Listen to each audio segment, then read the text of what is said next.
स्वर्ग सुमन के सारे चाहने वालों को प्रभु यीशु के मधुर मीठे नाम से मेरा सलाम। आशा करता हूँ कि आप सब ठीक है। तो आइए फिर से एक बार हम प्रभु के वचन में से कुछ अध्ययन करेंगे और देखेंगे आज परमेश्वर आपसे मुझसे क्या बातें करना चाहता है। इसलिए आज के अध्ययन के लिए कृपया मेरे साथ निकालिएगा पहला राजा इसका 17 अध्याय और कुछ वचनों को मैं पढ़ना चाहता हूँ। सर्वप्रथम पहला राजा 17 अध्याय का 5 वचन में पढ़ूंगा। और यहोवा का यह वचन सुनकर वह यरदन के पूर्व करित नामक नाले में जाकर छिपा रहा और सवेरे और सांझ को कौवे उसके पास रोटी और मांस लाया करते थे। उसके बाद में 9वां वचन इस प्रकार से कहता है, चलकर सदम के सरपत नगर में जाकर वहीं रहे। सुन, मैंने वहां एक विधवा को तेरे खिलाने की आज्ञा दी है। उसके बाद में 16 वचन, यहोवा के उस वचन के अनुसार उसने एलिया के द्वारा कहा था, न तो उस घड़े का मैदा समाप्त हुआ और न उस कुप्पी का तेल घटा। इस समय मैं आपके मध्य में बताना चाहता हूँ, हमारा परमेश्वर पूर्ति करने वाला यहोवा है। हमारा परमेश्वर सारी आवश्यकताओं को पूरा करने वाला परमेश्वर है। जब हम इस परिच्छेद में पढ़ते हैं, यहाँ पर परमेश्वर के महान दास एलिया के बारे में बताया है। जब उस देश में अकाल पड़ा था और ये अकाल भी परमेश्वर की योजना की वजह से ही पड़ा था। हमने देखा है एलिया यहाँ पर जो वहाँ का राजा था अहाब के सन्मुख उपस्थित होकर कहता है, यहोवा की वाणी है, ना तो बारिश होगी ना बारिश का एक बूंद भी वहां गिरेगा। इसका मतलब हम समझ सकते हैं वहां पर करीबन 3.5 वर्ष तक के अकाल था। लेकिन मैं इस समय आपको बताना चाहता हूं, हमारा परमेश्वर अकाल के समय में भी अपने लोगों को तृप्त करने वाला परमेश्वर है। और यहाँ पर यही बताया गया कि एलिया को परमेश्वर ने कहा, जहां मैं तुझे बताऊंगा वहां जाकर तू रह और मैं तेरे लिए खाने का इंतजाम करूंगा। हाँ मेरे प्रियो, हमारा परमेश्वर मुहैया करने वाला परमेश्वर है। हमारा परमेश्वर अपने लोगों की आवश्यकता को पूर्ण करने वाला है। हमारा परमेश्वर लोगों की सारे जरूरतों को पूर्ति करने वाला परमेश्वर है।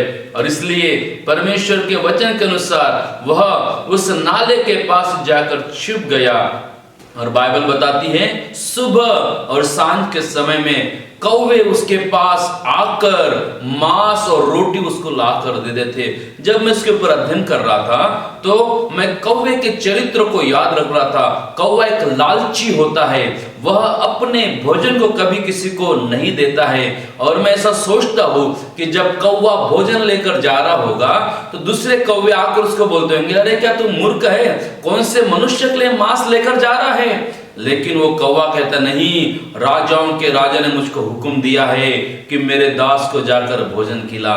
मेरे लोगों, मैं आपको बताना चाहता हूँ, हमारा परमेश्वर अपने लोगों के लिए कैसे भी पूर्ति करने वाला परमेश्वर है। वह कहां से भी अपने लोगों के लिए उपाय करने वाला परमेश्वर है। इस समय में मैं आपको उत्साहित करना चाहता हूं। मुझे नहीं मालूम आप कौन से कमी घटी से जा रहे हैं, लेकिन मुझको इतना मालूम है, जिस यहोवा परमेश्वर ने एलिया को उस जंगल में भी भोजन देकर तृप्त किया, वही यहोवा परमेश्वर आपको और मुझको सारी आवश्यकता को पूर्ण करने वाला परमेश्वर है। क्या आवश्यकता है आपकी आज प्रियो? आइए उस यहोवा पर भरोसा रखें जिसका नाम यहोवा यीरे, यहोवा राफा, यहोवा शालोम, यहोवा सदेकनु, यहोवा मकदेशम, और वो यहोवा पूर्ति करने वाला परमेश्वर है।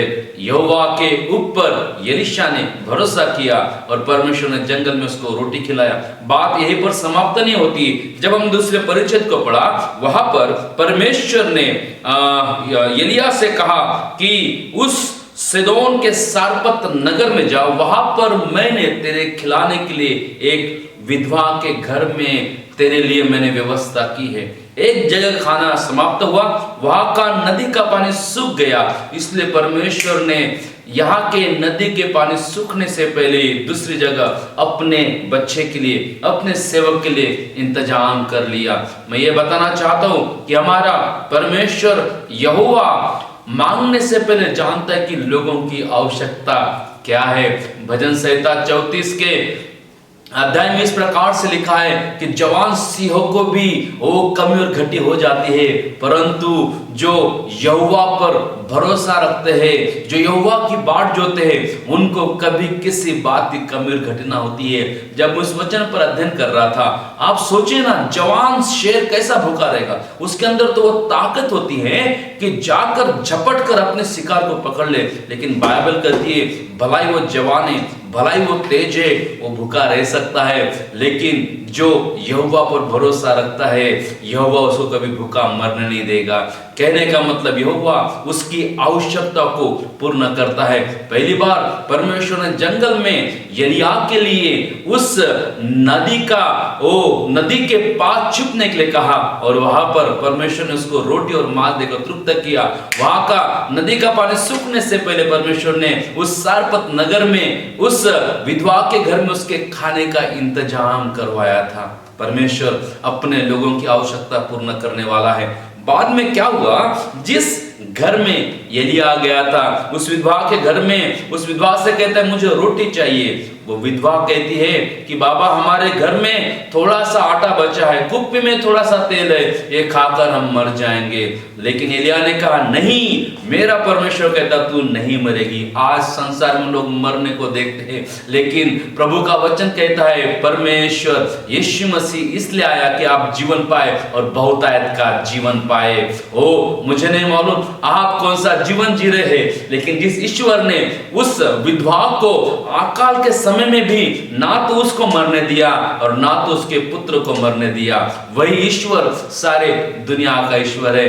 मैं इस समय में आपको उत्साहित करना चाहता हूं, मेरे भाइयों, मेरे बहनों, बच्चों, बड़े बुजुर्गों, आपको क्या आवश्यकता है, आपकी जो भी आवश्यकता होगी, आइए एलिय्याह का परमेश्वर आपका और मेरा परमेश्वर है। वो विधवा का परमेश्वर जिसको परमेश्वर ने उस अकाल के समय में अच्छा भोजन देकर तृप्त किया, वही परमेश्वर आपका और मेरा परमेश्वर बनना चाहता है। वही परमेश्वर आपको और मुझको रोटी देना चाहता है। मैं एक छोटी सी गवाही बताऊंगा। कुछ वर्ष पहले जब मेरे पिताजी सेवकाई में आए, विश्वास से सेवा करने के लिए आए, और ऐसा हुआ अचानक एक दिन हमारे घर का भोजन समाप्त हुआ। हमारे घर में उस सुबह खाने के लिए कुछ भी नहीं था।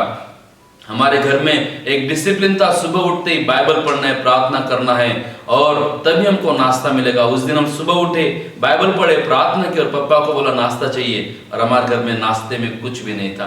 मेरे पिताजी ने कहा जिस प्रभु ने हमको बुलाया है वह हमारी पूर्ति करेगा, और उसने कहा हम सब लोग प्रार्थना में बैठ जाए। और प्रियो, हमारा पूर्ण घराना उस समय घुटनों पर प्रार्थना के लिए बैठा, क्योंकि उस समय हमारे घर में खाने के लिए कुछ भी नहीं था, और हमने सब ने प्रार्थना करना शुरू किया। और आखिरी में मेरे पिताजी के जब टर्न आया, वो रो रो के दुआ करने लगे। उन्होंने कहा हे ईश्वर, हे परमेश्वर, हम सब कुछ छोड़कर आपकी सेवा में हैं, और हमको मालूम है आप पूर्ति करने वाले परमेश्वर है, आप हमको लज्जित नहीं होने देने वाले हैं। और जब वो प्रार्थना कर रहे थे, आमीन बोलने से पहले किसी ने हमारे दरवाजे को बजाया, और जब दरवाजा खोला, एक बहन वहां पर इतने बड़े थाली में फ्राइड राइस लेकर आई। क्योंकि यदि वो सफेद राइस लेकर आते, हमारे घर में हरी मिर्च नहीं था, हमारे घर में हल्दी नहीं थी, हमारे घर में तेल नहीं था। परमेश्वर अपने लोगों को जो भी देता है उत्तम देता है। परमेश्वर को मालूम है मेरे बेटे की क्या आवश्यकता है।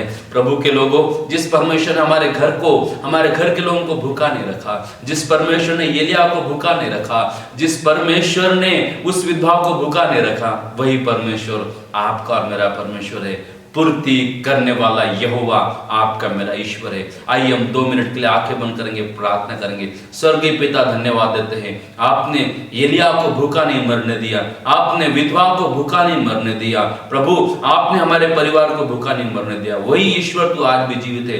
जितने तुझ पर विश्वास करते हैं प्रभु, आप उनकी आवश्यकता को पूर्ण करें। जो आज इस समय इस वचन को सुन रहे प्रभु, उनकी सारी आवश्यकता को पूर्ण करें और उनके जीवन का मालिक बन जाए। धन्यवाद, हमारी प्रार्थना को सुना, यीशु के नाम से मांगते हैं, आमीन। अब परमेश्वर पिता का प्रेम, प्रभु यीशु का अनुग्रह, पवित्र आत्मा के संग तिर सहभागिता हम सब के साथ यीशु के दूसरे आगमन तक होती रहे, आमीन आमीन। प्रभु आप सबको आशीष दे, सबको जय मसीह की। God bless you.